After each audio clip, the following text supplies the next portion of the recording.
Bonjour.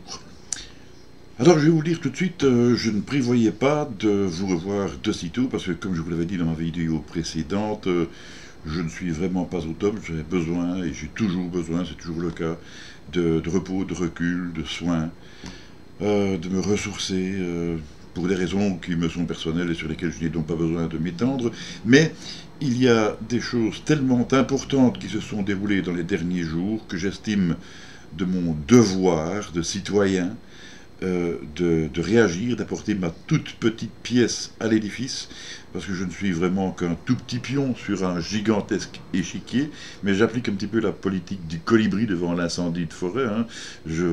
J'apporte très peu d'eau dans mon bec, mais au moins je fais mon travail. Et s'il n'en était pas ainsi, eh bien tout simplement, je n'aurais pas... je ne pourrais plus me regarder dans un miroir, c'est bien simple.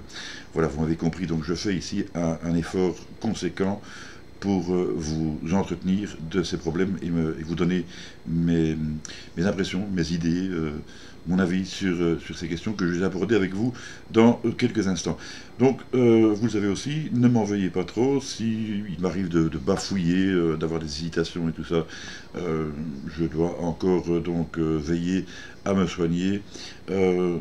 Voilà, bon, enfin, soit, passons sur ce sujet et venons-en au fait. Alors, donc, il y a deux points particulièrement importants, et tous les Européens sont maintenant au courant, je suppose, par les informations classiques. La Belgique, où je réside, a été tout particulièrement touchée par une vague, c'est le cas de le dire, d'inondations apocalyptiques. Vraiment des scènes hallucinantes où vous avez des gens qui ont vu débarquer des remorques dans leur jardin, leur voiture a été retournée, leur maison s'est effondrée, des pompiers français ont dû venir en aide aux pompiers belges, et je les salue au passage, les deux d'ailleurs. L'armée a dû intervenir, mais pouvait difficilement le faire avec ses hélicoptères, vu les intempéries. Les secours étaient débordés, pas seulement les cours d'eau.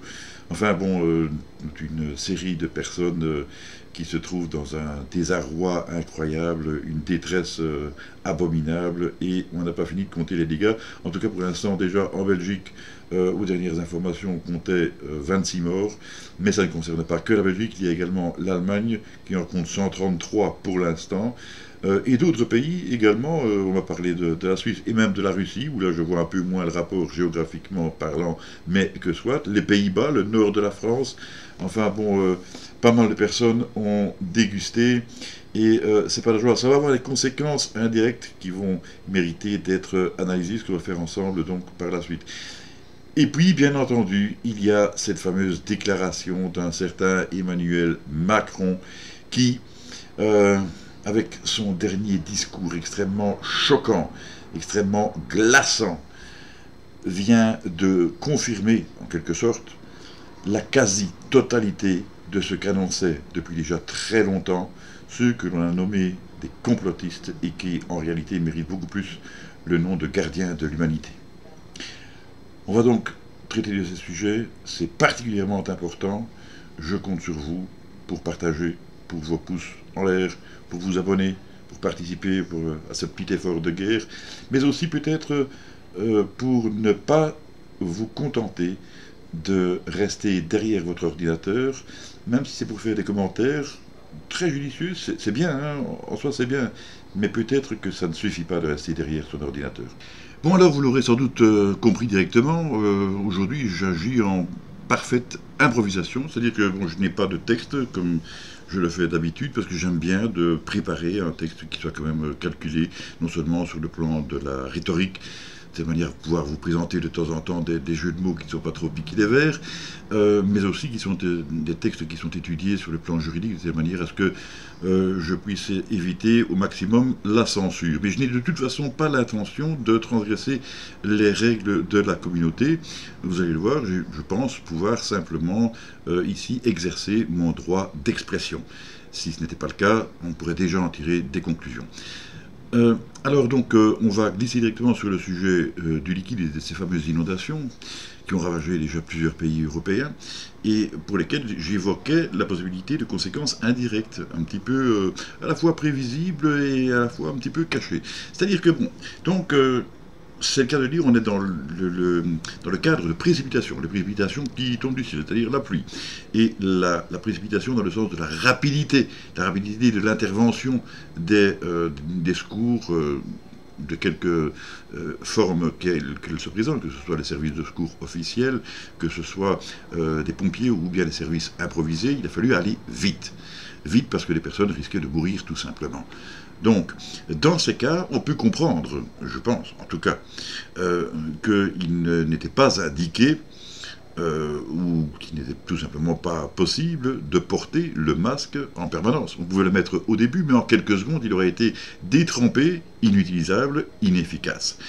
De la même manière, il était absolument impossible également de respecter la distanciation physique. Parce que si vous voulez sauver quelqu'un, le prendre, le sortir des flots, le mettre dans un kayak, dans un zodiac, dans un jet ski, ce que vous voulez, ben vous êtes bien obligé de le prendre, surtout si c'est une vieille personne qui peut difficilement se déplacer, et vous êtes bien obligé d'avoir un contact qui n'est pas moyen de faire autrement. Avec l'humidité, le vent, le froid, toute cette quantité d'eau, on peut imaginer que dans les temps qui viennent, dans les jours qui viennent, eh bien, certains individus vont présenter des symptômes désormais bien connus et qui s'apparentent très facilement à ce que l'on connaît depuis maintenant plus d'1 an et demi. Est-ce qu'il faut vraiment que j'entre dans les détails pour que vous compreniez? Je crois que non. C'est-à-dire que vous allez avoir les personnes qui vont être enrhumées, qui vont même peut-être être complètement grippées, qui, avec le stress, il y en a bien qui ont subi des crises cardiaques de peur face à cette situation, les personnes âgées notamment, mais il va aussi y avoir des crises diarrhéiques. Tout ça correspond à un ensemble de symptômes que l'on connaît bien dans un autre cadre, je l'ai dit. Et puis il va aussi y avoir forcément, je pense, des cas de réelle contamination au Covid. Bon, de là, eh bien, on va pouvoir se poser d'autres questions qui vont être directement en rapport avec ce que je voulais dire. Alors on ne va pas se faire plus complotiste que complotiste et prétendre par exemple que les événements présents ici en Belgique et dans certains autres pays d'Europe limitrophes, eh bien que l'on aurait fait en sorte que ces événements surviennent. On ne peut pas raisonnablement prétendre que cela émane d'un complot. Donc, bien entendu, c'est une calamité naturelle qui survient, mais qui survient à un bien mauvais moment où déjà tant de personnes ont souffert depuis trop longtemps de restrictions, de privation de leur liberté, de privation de leur travail, un droit le plus fondamental, puisque il est bien connu que beaucoup d'entreprises, de restaurateurs, de cafetiers, etc., ont dû fermer boutique, en passant par les coiffeurs et j'en passe. Voilà, survient ça en plus. Alors, c'est posé la question, c'est pas moi qui l'invente, la question donc justement de la réforme des services de secours, et notamment de la protection civile. Parce que, figurez-vous qu'en Belgique, en tout cas, il n'en existe plus que 2 en Flandre et 2 en Wallonie. Mais ça change soigneusement le topo lorsque surviennent des événements tels que ceux-ci, parce que si les services de secours doivent intervenir à plus ou moins une centaine de kilomètres, voire davantage, ça change fameusement les choses. Parce que quand les secondes comptent et qu'il est une question de vie ou de mort, ça devient franchement différent. Alors, je ne vais pas prétendre que ça a été prémédité, bien entendu. Cette réforme date de 2017, et Elio Di Rupo, qui est quand même l'un de nos anciens premiers ministres, disait « il ne faut pas s'occuper du passé, voilà, bon. En attendant, il faudra s'occuper du présent et de ses conséquences. » Cette réforme aura probablement été une erreur, avoue-t-il. Oui, d'accord. Alors, est-ce que l'on peut se permettre, pour autant, d'établir un parallèle avec ce qui se passe dans le milieu hospitalier et y voir une certaine volonté de faire en sorte que la population manque de moyens pour se soigner, pour se protéger, pour se guérir, pour tout ce genre de choses, si vous me suivez. Parce que dans le milieu hospitalier, que ce soit en Belgique ou en France d'ailleurs, on a assisté à pas mal de phénomènes qui ont entraîné d'ailleurs des grèves, des mouvements de protestation de la part du personnel soignant, parce qu'ils étaient dévalorisés, parce qu'il y avait un numerus clausus pour les personnes qui faisaient des études de médecine, parce qu'il y avait une diminution du nombre de lits, même en pleine épidémie, alors qu'on disait que les hôpitaux étaient submergés. à les comprendre. Maintenant, d'un autre côté, on peut aussi dire que ça ne sert à rien d'avoir des lits en plus s'il n'y a personne pour s'occuper des malades. C'est vrai aussi. Mais, donc, comme je disais, c'est valable aussi bien en France qu'en Belgique, et on peut se demander, donc, on peut se poser des questions à ce niveau-là. Est-ce que ça n'a pas été voulu, et est-ce que ça ne rejoint pas l'idée que tout ceci émane d'une volonté composée, donc d'arriver à un même but? Et je le rappelle, bon, si on veut parler en matière de complotisme, que là on se réfère aux Guidestones, ou Georgia Guidestones pour être plus précis, qui préconise donc de diminuer la population mondiale à 500 millions d'habitants. Ça me paraît aberrant, évidemment, hein, je vous le concède, mais c'est bien ce qui figure sur ces pierres apparues plus ou moins mystérieusement, et sur lesquelles on se pose quand même encore certaines questions.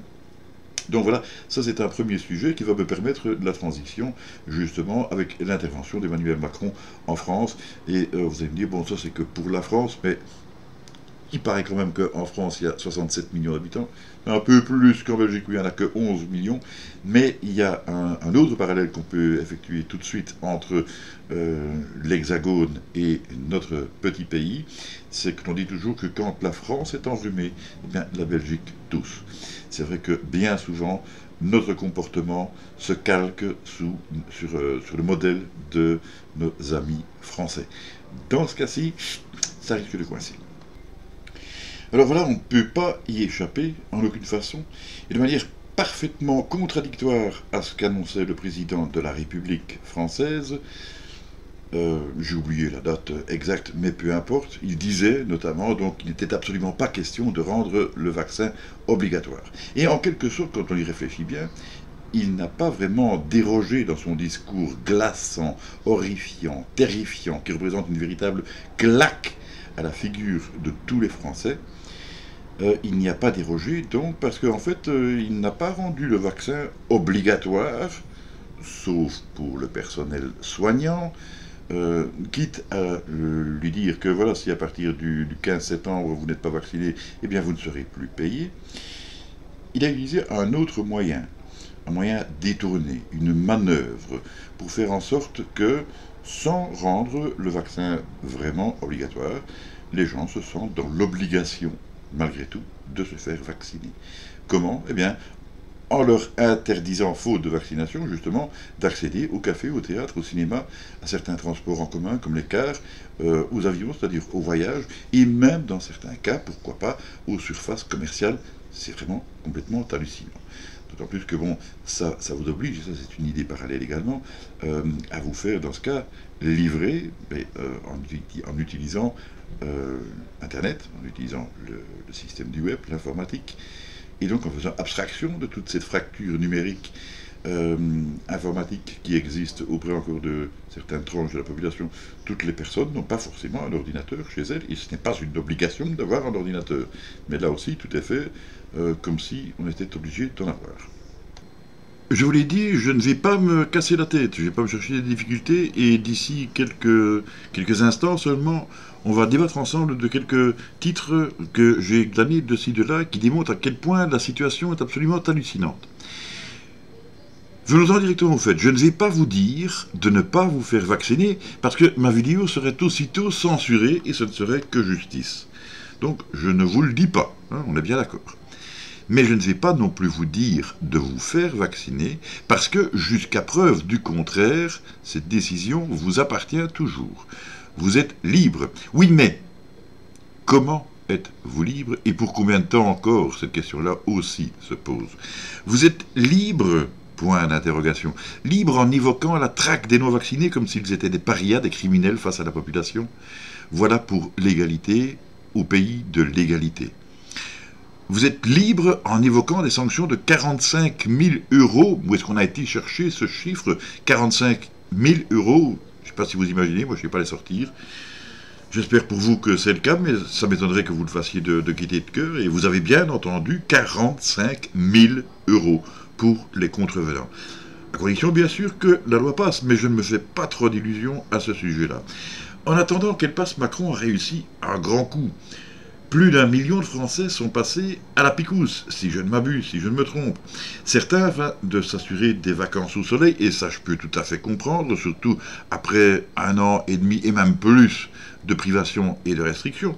Mais parmi ceux-ci, beaucoup l'ont fait simplement par peur, par habitude de la peur, c'est-à-dire par conditionnement au moyen de la peur. C'était bien ce que l'on vous disait depuis le début, nous que l'on appelle les complotistes. On fait tout pour vous faire peur, et quand vous serez bien conditionné face à cette peur, eh bien vous en viendrez tout naturellement au vaccin. N'a-t-on pas dit d'ailleurs que le virus était le virus de la peur? En fait, ce qui les anime, c'est la peur de ne plus être libre, quelque part. Eh bien, moi, je m'octroie la liberté de ne pas avoir peur. Vous êtes libre de ne pas vous faire vacciner si vous n'avez pas peur de devoir vous passer du cinéma, du théâtre, etc. Je vous ai dressé le propos il y a quelques instants, je ne vais pas revenir là-dessus, mais tu parles d'une liberté. Une liberté au pays des libertés. Des libertés pareilles. Merci beaucoup. Les complotistes vous parlaient de l'arrivée d'une dictature. Alors là, quand on parlait de dictature, on disait, mais qu'est-ce que vous allez chercher, comme si c'était pas raisonnable d'évoquer de tels arguments. On a pourtant d'abord eu droit à une dictature sanitaire, ponctuée de scandales incroyables face auxquels beaucoup n'ont même pas bronché. Je fais référence ici par exemple au Lancet, et le mieux c'est que malgré la rétractation du média en question, eh bien certains ont continué à s'appuyer sur ces arguments comme si de rien n'était. Pas au courant, pas entendu, pas lu, pas cru, pas le niveau intellectuel, pas ce qu'il faut dans le pantalon non plus apparemment. Alors, de la dictature sanitaire, on a commencé à voir que l'on passait à la dictature politique, et que finalement, la politique en question n'avait plus grand-chose à voir avec le sanitaire. Mais là aussi, bien peu ont bronché, peut-être qu'ils avaient peur pour leur bronche. Maintenant, apparemment, on passerait à la dictature pure et simple, et quelque chose me dit, mon petit doigt par exemple, que ce n'est pas fini, que ça va faire tache d'huile, que ça va s'étendre. À mon avis, il n'y a aucune raison pour laquelle ça resterait cantonné simplement à la France. Parce que, justement, vous le savez, quand, à propos de petit doigt d'ailleurs, vous connaissez le principe, quand on donne le petit doigt, on se fait prendre la main, et puis le bras jusqu'au coude, ensuite c'est le bras complet, et puis l'autre. Mais peut-être que certains commenceront à essayer de bouger quand on leur aura aussi enlevé les jambes, et cela fera une belle démonstration de ce qu'il n'était pas nécessaire de perdre son temps à leur prendre leur cerveau. Alors passons sur ce sujet et venons-en à d'autres, soi-disant complotistes. Et comme je l'ai dit, je n'ai pas pris le temps de lire tous les articles qui se présentaient à moi. Il y en avait des centaines, et je n'aurais pas eu le courage de les lire parce que franchement c'est démoralisant. Et déjà, question morale, je suis purement atteint, mais je ne reviens pas sur ce sujet qui est tout à fait personnel. Alors, puisque j'ai besoin justement de repos, je vais donc vous résumer de manière suivante. Et si vous n'avez toujours pas compris, après ça, je vais vous présenter un petit peu comme un débat, toujours comme au café du coin, eh bien, je vous inviterai à exercer et à profiter pleinement de vos libertés. Si vous n'avez pas compris que c'était ironique, je ne sais pas ce qu'il vous faut. Alors, on va commencer par l'Angleterre. Le Parlement britannique, c'est le titre, le Parlement britannique approuve la vaccination obligatoire pour le personnel des maisons de repos. La source, c'est Sud Info, c'est pas un média particulièrement complotiste, c'est le moins qu'on puisse dire. Bon, ça, c'est juste pour ceux qui s'imagineraient que la folie française se limiterait aux frontières de l'Hexagone. Vous avez déjà un exemple du contraire. Aux États-Unis, l'armée américaine fait voler des avions remplis d'immigrés illégaux en secret. La source, c'est News 24. Ce qui veut dire, à Tucker Carlson, un animateur bien connu outre-Atlantique, What you are watching is demographic transformation in our country without our consent and in violation of our laws. Ce qui signifie à peu près, si vous êtes un petit peu anglophone, vous aurez compris, ce que vous observez, c'est la transformation démographique de notre pays sans notre consentement et en violation de nos lois. Ça veut dire que, mais pas seulement chez nous, pas seulement en Belgique, où sont intervenus la bagatelle d'une vingtaine de milliers d'avocats, en relation notamment avec l'aspect légal de certaines dispositions qui ont été prises et qui étaient liberticides. Ça veut dire qu'il n'y a pas que dans notre pays que ce genre de choses se passe.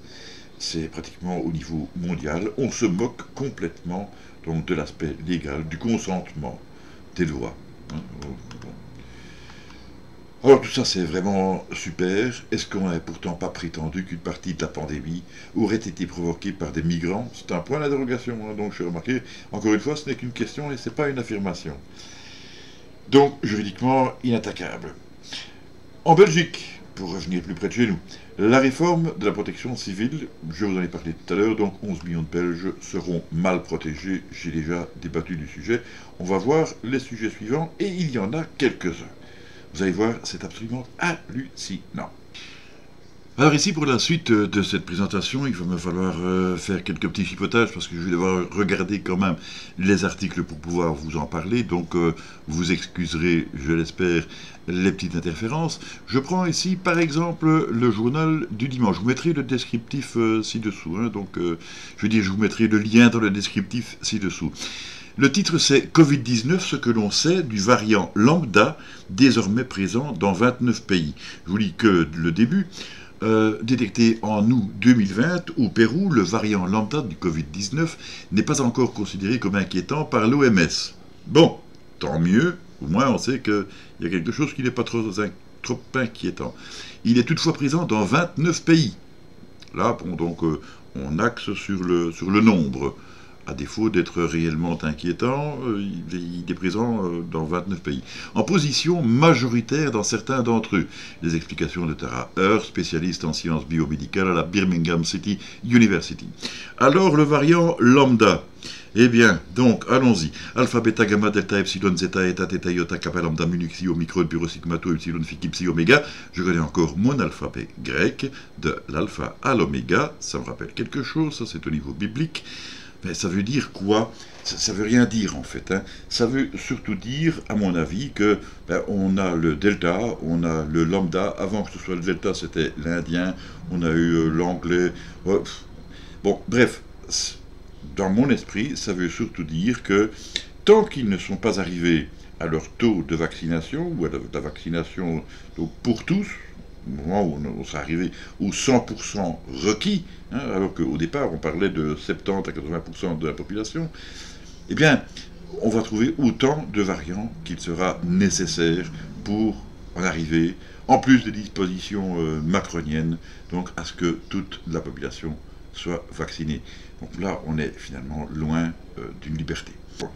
2 Californiens inculpés pour un complot découvert par le FBI visant à bombarder les bureaux des démocrates à Sacramento.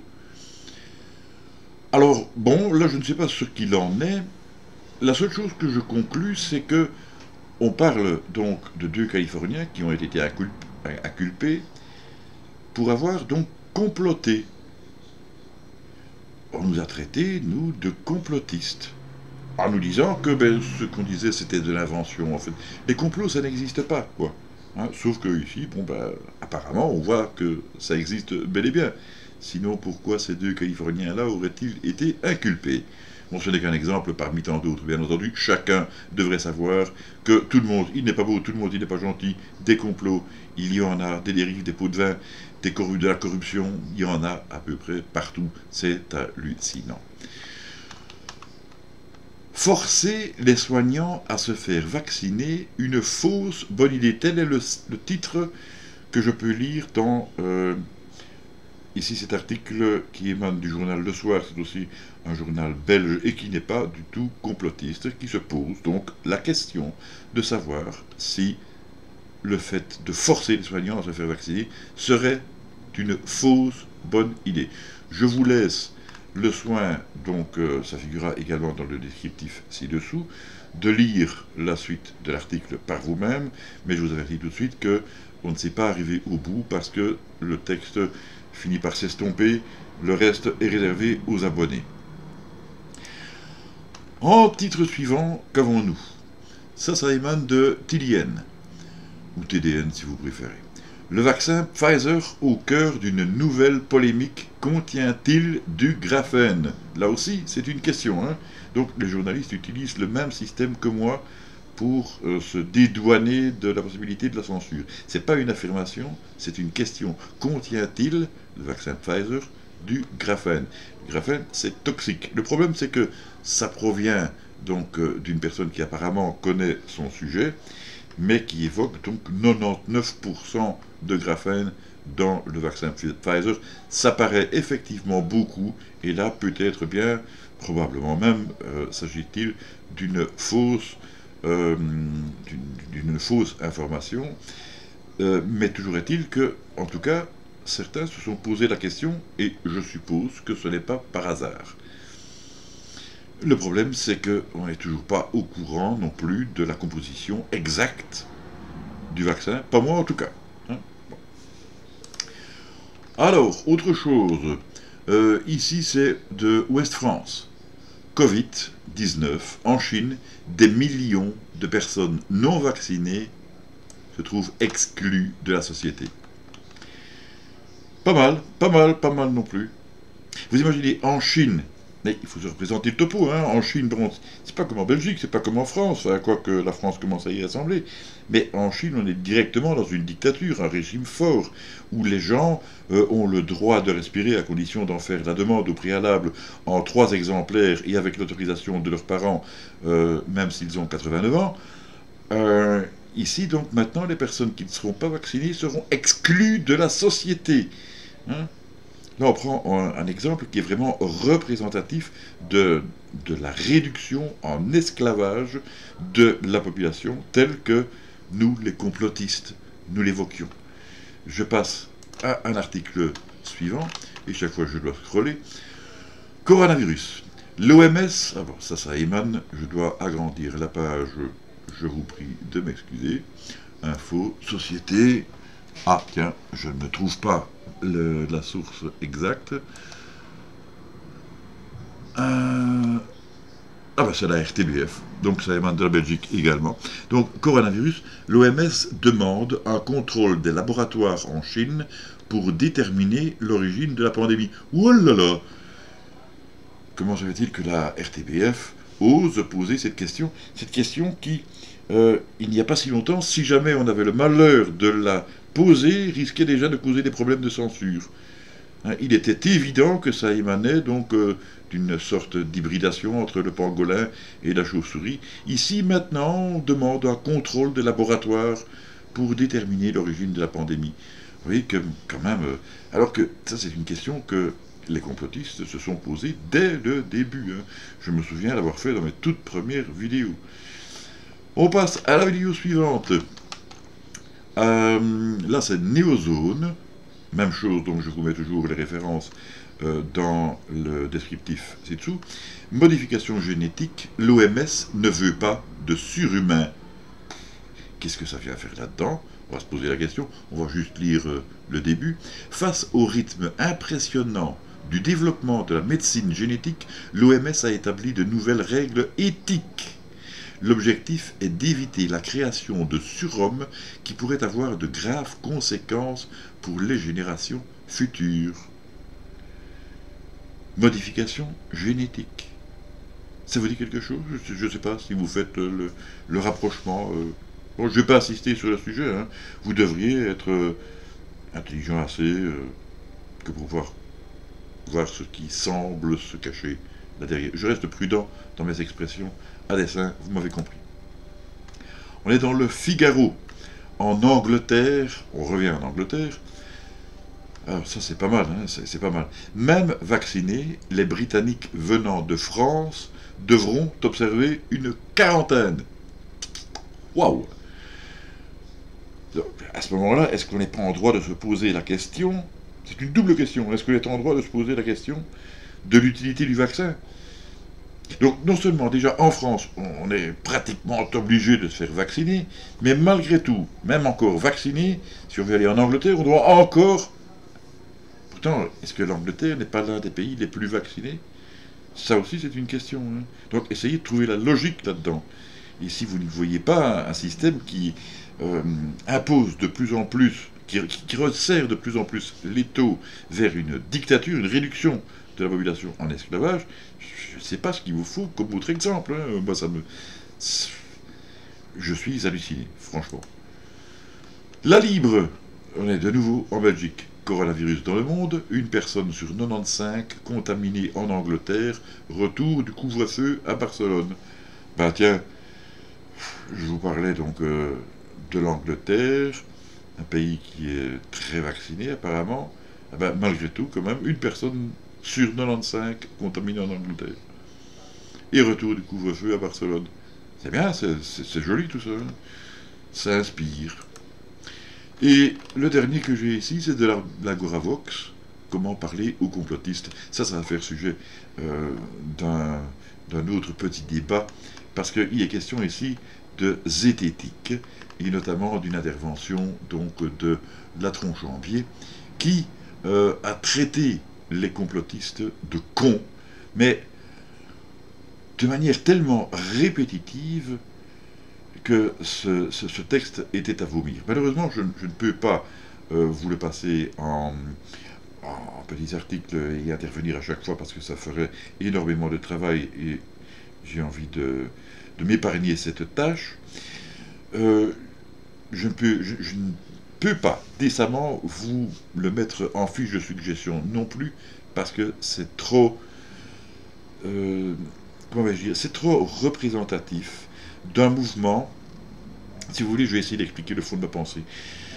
La zététique, c'est, si vous voulez, l'art du doute, un peu comme le scepticisme, mais pour moi, dans mon esprit, c'est poussé à l'extrême. Ce n'est plus l'art du doute, c'est plutôt une entreprise de démolition. Mais ça, c'est mon avis personnel, hein, qui n'engage que moi. Alors, ce que je vais faire, c'est reprendre quelques arguments, je vais les mettre sur papier, et je vais en débattre avec vous dans les secondes qui suivent, pour démonter complètement ces arguments, parce que ça le mérite. Il y a quand même juste le début de la page qu'il faut que je vous lise, parce que franchement, ça vaut la peine. Comment parler aux complotistes? Ça, c'est le titre, et c'est aussi une question, vous remarquerez. En cette période de pandémie de Covid-19, nous assistons à une véritable épidémie de complotisme. Rien que de très normal, le phénomène est difficile à comprendre, il exige des compétences que le Kidam n'a pas, et celui-ci, avec les faibles moyens dont il dispose, cherche à comprendre par lui-même. Là, quelque part, j'ai l'impression qu'on se moque déjà un petit peu du monde, quoi. On diminue les gens. Hein, il exige des compétences que le Kidam n'a pas, et celui-ci, avec les faibles moyens dont il dispose, cherche à comprendre par lui-même.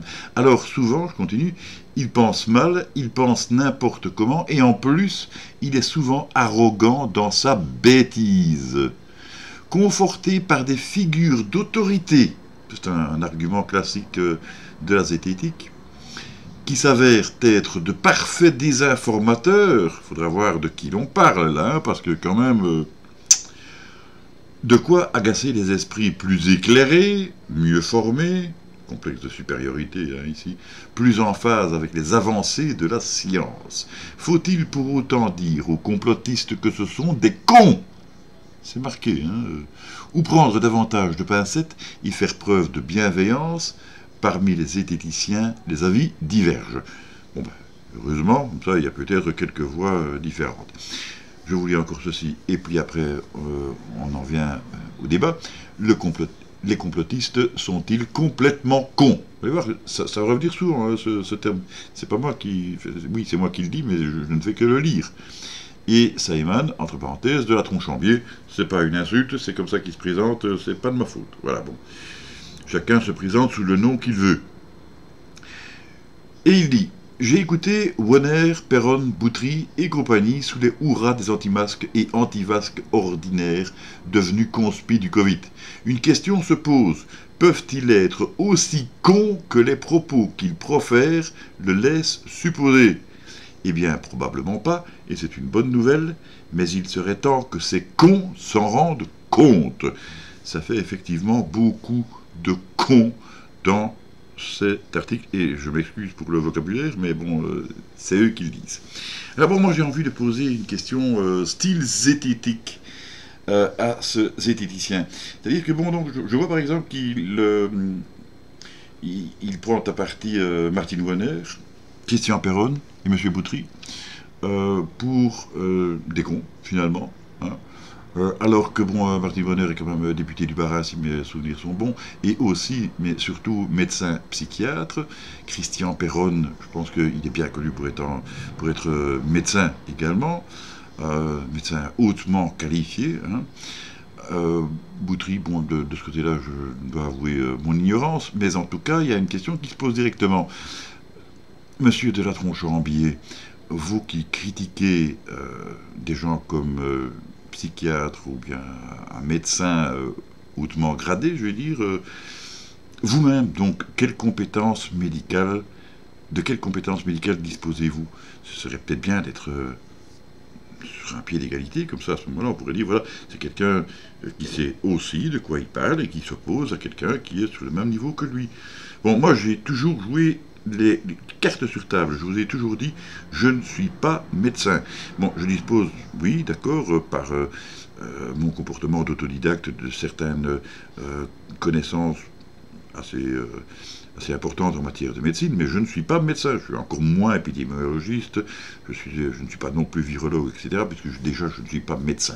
Bon, par contre j'ai souvent été en discussion, j'ai parlé beaucoup avec des médecins, il ne suffit pas de parler avec des médecins pour devenir médecin soi-même, ni pour avoir des compétences particulières, hein, mais ça aide. Ça donne quand même des connaissances générales. J'ai même eu une ancienne belle-fille qui faisait des études d'infirmière et qui se la pétait un peu, comme on dit, en répétant ses cours devant moi et en évoquant l'ATP. Elle a été un petit peu étonnée quand je lui ai dit « Ah oui, l'adénosine triphosphate ». Alors là, elle était un petit peu estomaquée, pensant pas que j'allais pouvoir réagir directement. Ouais, bah oui, bah, évidemment. Monsieur de la Tronche-Ambier, vous êtes médecin, au moins, pour pouvoir critiquer des personnes qui, elles, le sont manifestement. C'est une question, simplement. Hein. Donc, je ferai amende honorable si vous me présentez votre diplôme de médecine, à tout le moins. On va passer à la suite.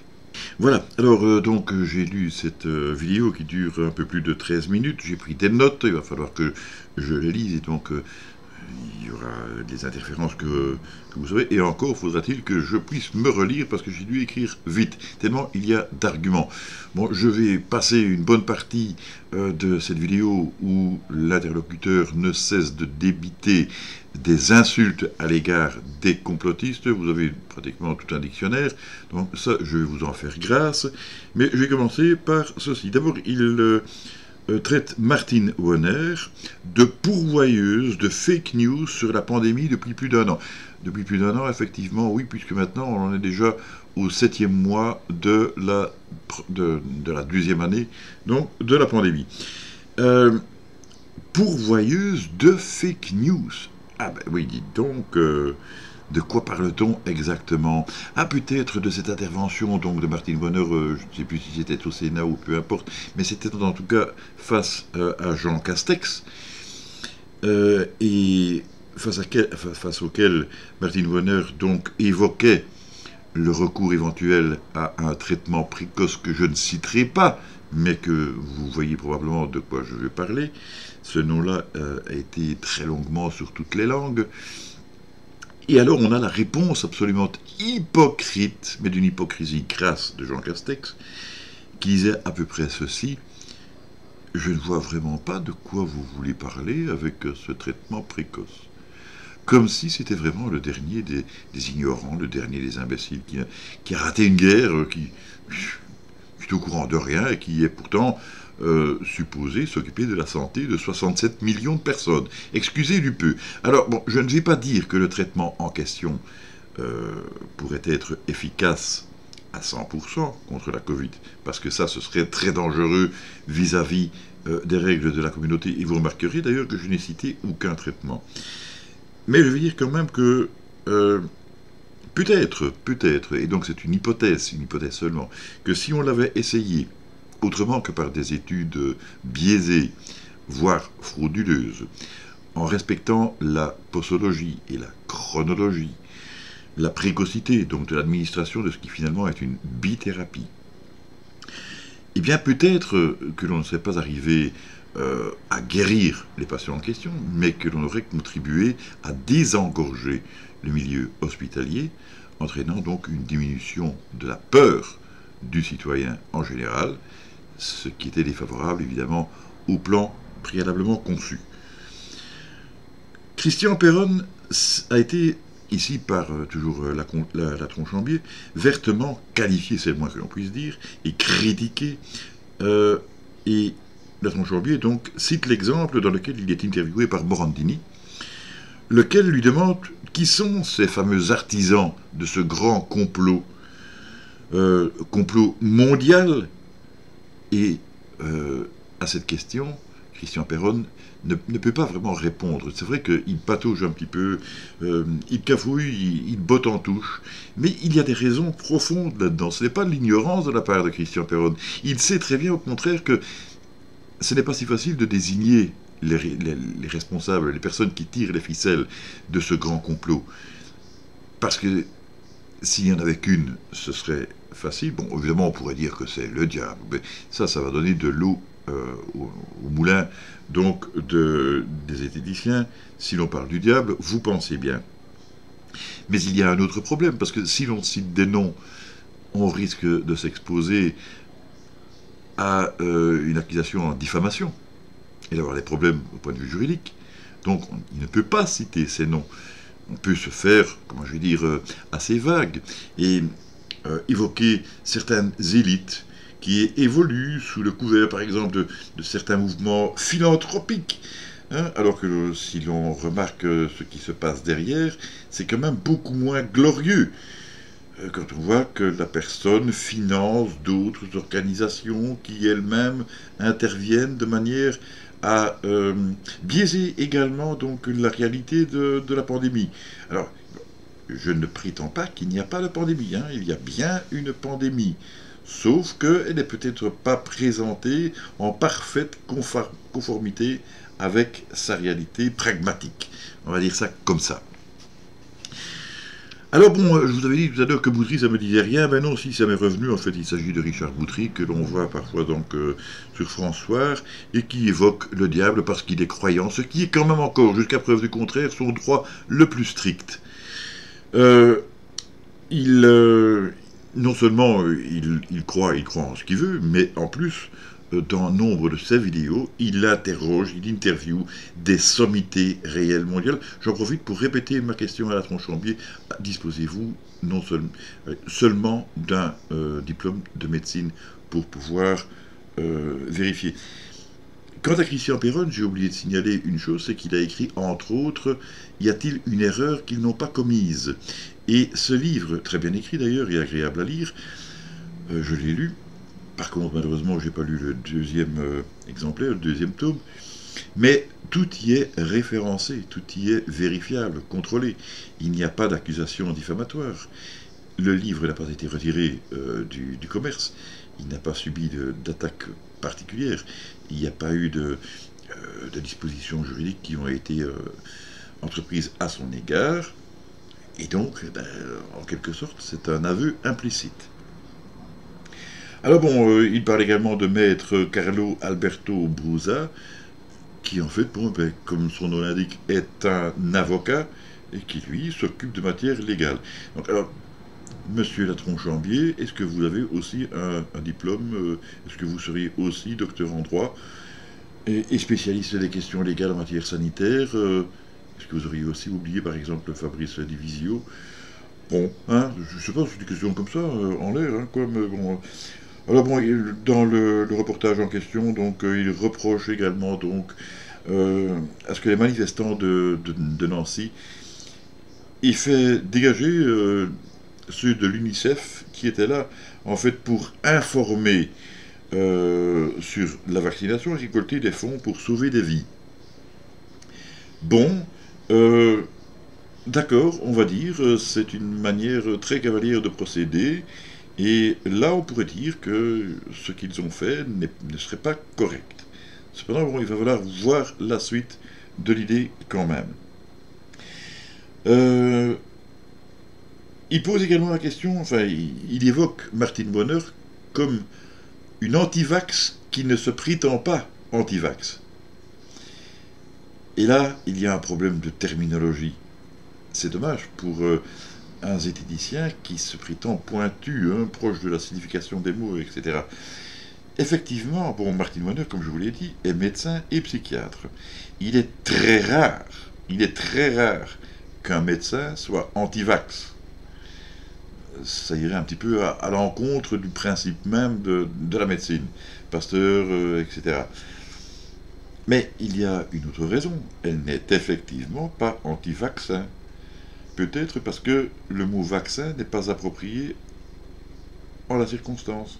Peut-être qu'il faudrait trouver un autre terme, du moins pour certains types de vaccins, parce que le principe n'est pas le même. C'est en cela que les propos de Martin Warner ne sont pas du tout contradictoires. Elle n'est effectivement pas contre les vaccins, mais ce n'est pas d'un vaccin dont il s'agit, du moins dans certains cas, ne généralisons pas, comme dans tout, il faut relativiser. Qu'est-ce qu'on a d'autre? Il nie la pandémie, c'est-à-dire les complotistes. C'est pas moi qui le dis, encore une fois, c'est la Tronche-Ambier dans son reportage. Mais non, on ne nie pas la pandémie. Il faut juste la relativiser. On sait très bien que ce virus existe. On sait très bien qu'il a causé des morts. On sait très bien qu'un mort, c'est un mort de trop. Ce que l'on croit pouvoir annoncer, et qui s'est déjà vérifié d'ailleurs, parce que les autorités compétentes elles-mêmes ont dû procéder à des corrections qui sont vérifiables, qui sont contrôlables noir sur blanc, quant à la quantité réelle de personnes qui sont décédées à cause de la Covid. C'est-à-dire que donc on ne nie pas qu'il y ait pu y avoir une pandémie. Encore faudrait-il voir justement comment a été traité le problème de la définition de la pandémie à partir d'un certain nombre de personnes atteintes pour pouvoir la qualifier comme telle. Hein. Là aussi, renseignez-vous, vous allez avoir des surprises, à moins que ce soit complètement erroné, vérolé comme source d'information. Mais bon, je ne pense pas, parce que ça peut facilement se vérifier auprès d'un organisme vraiment très spécialisé en la matière. Qu'est-ce qu'on a d'autre? Là, c'était à propos donc de Christian Perron, qui demandait des explications quant au fait que le vaccin aurait, j'utilise un conditionnel par prudence bien entendu, aurait été commandé avant le début de la pandémie, ce qui fait évidemment crier au complot. Bon, alors là, je ne confirme pas, parce que justement ce serait dangereux, et je ne dispose pas de pièces de nature à pouvoir confirmer ce fait. Parce qu'effectivement, s'il avait premièrement le commander, ça ne veut pas dire le réaliser, ni en commencer l'étude, c'est déjà différent. Mais il y a une chose qui me paraît certaine, c'est que même, et je crois que c'est le cas, si directement après le début de la pandémie, les laboratoires pharmaceutiques se sont mis durement à la tâche, je ne nie pas l'importance de leur travail, de leur recherche, de leur rapidité d'action, etc. Et même s'ils ont fait ça dès le début de la pandémie, il y a quand même un problème ici à l'aboutissement au moment où on administre le vaccin. Parce que quoi qu'ils fassent, à moins de retomber dans la théorie complotiste voulant que le vaccin aurait déjà été préparé avant même le début de la pandémie, ils ne peuvent pas déterminer quels seront les effets secondaires à long terme, puisque forcément ils n'ont pas pu le déterminer, ils n'ont pas pu l'étudier, ils n'ont pas pu l'éprouver. C'est chronologiquement absolument impossible. Alors, on continue avec ce qu'il dit à propos de son analyse de la situation, et il commence d'une manière très ironique en disant « Chers complotistes, vous êtes des cons. » Merci beaucoup. Quelle honte, si vous croyez à tout ce que l'on vous raconte, de ne pas prendre les barricades pour lutter contre ce gouvernement génocidaire. Ça, là, t'es pas con. T'es pas con, mon vieux, quand tu dis ça. Ça mérite d'être réfléchi. En fait, tu abondes dans notre sens. Mais en tout cas dans le mien. Quelle honte de ne pas prendre les barricades. C'est ce qu'il dit, hein. Réfléchissez. Bon. C'est vrai que... comment vais-je dire, la Tronche-Ambier s'avance s'avoue plutôt dans l'incapacité de croire aux propos complotistes parce que les sources de ces pitres sont vérolées. Les sources de ces pitres sont vérolées. Je pense que de temps en temps, certains zététiciens feraient bien de balayer devant leur porte. Est-ce qu'il faut rappeler l'épisode de cette personne que je ne citerai pas, mais que je vais surnommer l'homme à la casquette, qui s'était réjoui lors de l'exploit du Lancet de ce que le professeur Raoult pouvait être traîné dans la farine, parce que son principe était complètement massacré. Sauf que on s'est rendu compte que il y avait un grave problème, et que par la suite, je crois même que le reportage zététicien a été supprimé. En tout cas, bon, on n'en a plus entendu parler. Ils ont essayé de se débiner, ils devaient raser les murs, ils n'osaient plus se montrer. Là. Ils ne savaient plus où se mettre, les zététiciens, parce qu'ils avaient fait une grosse erreur. Pas à cause du professeur Raoult, pas à cause des complotistes, à cause du Lancet. Et peut-être même pas à cause du Lancet, mais à cause des personnes qui avaient réalisé cette étude frauduleuse. Bon, on va continuer parce que bon, il y en a encore, mais on approche de la fin quand même, rassurez-vous. La suite se résume ainsi. Pendant que le monde se fait attaquer par le diable, le diable, vous allez travailler lundi. Et évidemment, il ne trouve pas ça normal, parce que tout le monde, dans son esprit, c'est ce qu'il suggère, devrait plutôt se révolter. Il oublie simplement quelques petits détails. J'allais dire les petits détails, hein, mais bon, c'est pas français. Il oublie justement ce que je n'ai pas arrêté de vous citer tout à l'heure, c'est la peur, la peur tout court, la peur du virus, la peur des sanctions, le conditionnement par la peur, l'habitude du mensonge, et c'est pas ça qui nous a manqué, les conflits d'intérêts, les restrictions, le besoin de vacances. Alors, il y a aussi un principe qui empêche beaucoup de personnes d'intervenir. Je vais m'excuser pour ces petits trucs imprévus. C'est le fait qu'il y a un grand principe dans la population. C'est que la population est souvent prête à intervenir, à se révolter, à commencer à faire la révolution et tout ça, à condition que le voisin commence. Puis il y a ceux aussi qui font leur petite révolution à leur manière, c'est-à-dire en restant derrière leur ordinateur, à taper des commentaires virulents, mais ça se limite à ça. Qu'y a-t-il donc d'autres encore? Ah oui, peut-être, j'allais oublier. Pourquoi donc les gens se révolteraient-ils si peu, hein? Peut-être, est-ce que je vais dire une bêtise, si ils ont eu l'exemple de ce qui s'est passé avec les Gilets jaunes? Est-ce que vous pensez que tout le monde a envie d'avoir un œil en moins, se trouver éborgné, ou d'avoir une main en moins? Est-ce que vous pensez qu'on n'a pas les images de toutes ces violences émanant de personnes en uniforme, qui parfois, manifestement, et encore une fois, preuve à l'appui, agressaient la population sans aucune raison, sauf peut-être de la diviser, ce qui est un principe diabolique. Je suis désolé, mais bon, c'est comme ça. Bon, peut-être que les gens ont tout ça en tête et que finalement, oui, c'est vrai qu'après 1 an et demi de privation, de restrictions, de sanctions, de peur, ont envie d'aller prendre des vacances au soleil plutôt que d'aller se battre contre un gouvernement contre lequel ils imaginent bien que ça va pas être facile, ça va pas être joli, ça va pas... Bon, moi je préconise pas la violence, hein, je peux pas me le permettre ici. Mais c'est vrai qu'il y arrive un moment où, à force de subir la violence, on peut se poser la question, est-ce qu'on a vraiment encore beaucoup d'autres solutions? Ce n'est toujours qu'une question. Je n'incite personne à la violence. Alors, il nous traite aussi de salauds, nous qui ne faisons rien pour empêcher ces puissants de massacrer le peuple. C'est le même principe, hein, finalement. Sauf que, bon, il nous traite de salauds. Alors, bon, si on ne veut pas mériter ce qualificatif peu élogieux, ben vous savez ce qu'il reste à faire. Vous êtes con au point de devenir méchant, agressif. Il serait temps de se rendre compte que le monde réel existe. C'est vrai, Alors, il faudrait savoir quoi?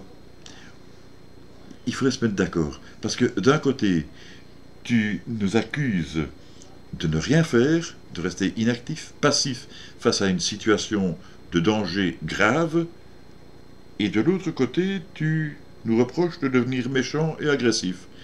Alors, finalement, qu'est-ce que tu veux là-dedans? C'est quoi la logique, hein? Le monde réel existe, oui, mais comme il est parti maintenant, c'est plus pour longtemps. Et enfin, parce que quand même, on y arrive, je vous ai dit, bon, je passe tous les qualificatifs disgracieux que ce monsieur évoque, mais il termine grosso modo en disant on a besoin de bonnes décisions. C'est une remarque parfaitement judicieuse, parce que jusqu'ici, la gestion de la pandémie par nos gouvernements a été complètement désastreuse, et les premières bonnes décisions, eh bien, on les attend depuis longtemps. Voilà, je n'ai déjà été que trop long et franchement, je ne pensais pas vous présenter une vidéo aussi longue. Mais paradoxalement, ça m'a fait du bien, non seulement de vous retrouver, mais aussi de pouvoir décharger certains points sur le plan émotionnel. Peut-être que les médecins devraient prescrire des vidéos sur YouTube, parce que si ça ne guérit pas de la Covid, en revanche, ça a peut-être malgré tout certains effets bénéfiques, du moins dans certains cas. C'est qu'il y avait aussi bon nombre de sujets à aborder, et à rectifier, des clous enfoncés, des choses à mettre au point, et j'aurais pu facilement vous faire une vidéo de 2 ou 3 heures en raison de l'abondance des articles qui me parviennent désormais automatiquement grâce au nouveau système informatique mis en place et de toutes les sources que vous pouvez imaginer, la NASA, la NSA, le FBI, la CIA, l'OTAN, les ambassades de plusieurs pays, il y en a comme ça des centaines, et j'aurais donc pu vous parler d'une multitude d'autres sujets tels que l'eugénisme, dont on parle beaucoup ces derniers temps, mais aussi du marché florissant de la puce RFID, bien connu des complotistes, de l'intelligence artificielle ou de la reconnaissance faciale, des progrès en matière génétique, d'une quantité invraisemblable d'entourloupettes qui se déroulent en coulisses. Ce sera pour une prochaine fois. Mais en conclusion, vous le savez désormais, le diable n'existe pas. Vous savez aussi que l'une de ses ruses favorites est de le faire croire, et manifestement, certains s'y emploient. Vous savez aussi que les sectes sataniques sont une pure invention de complotistes, sauf que le culte a été officialisé aux États-Unis. Vous savez aussi que les complotistes sont des cons, même si tous leurs propos ne cessent de se vérifier. Vous savez encore que l'on peut compter sur un gouvernement pour nous assurer notre sécurité, surtout sanitaire, et même notre avenir post-mortem, parce qu'il semble bien que si nous respectons certains impératifs, eh bien que nous pourrions perdre jusqu'à nos âmes et rôtir en enfer pour l'éternité. L'éternité, c'est long, surtout vers la fin, n'est-ce pas? Et j'apprends à l'instant que l'Autriche subit également d'importantes inondations. Allez, certains pourraient considérer cela comme un nouveau signe, celui d'un deuxième déluge, mais ce serait se montrer exagérément croyant, là où certains rejettent profondément la religion et n'en voudraient plus qu'une, mondiale, bien définie. On n'aurait même plus le choix de croire en ce que l'on veut. Et les zététiciens que je connais ne se privent pas de dire que les croyants sont des imbéciles, des naïfs parce qu'ils croient sans preuve. Moi je dis qu'avec ou sans religion, nous disposons maintenant de bien assez de preuves dans le contexte qui nous occupe. Et pour reprendre à l'intention des zététiciens une tirade de gamin, je dirais que celui qui le dit, c'est lui. Allez, il est temps de prendre congé. La sortie de ma prochaine vidéo dépendra essentiellement de l'évolution de mon état de santé et de mon moral. Pour rappel, vous pouvez m'y aider en vous abonnant à la chaîne, en partageant cette vidéo au maximum, avec vos pouces en l'air, sans oublier d'activer la petite cloche pour les notifications, avec vos commentaires, et puis, vous savez que quoi qu'il arrive, je ne lâcherai pas le morceau, ou alors, je resterai sur le carreau. Je vous souhaite plein de bonnes choses, portez-vous bien, bon courage, surtout si vous avez été victime des inondations. À bientôt, salut!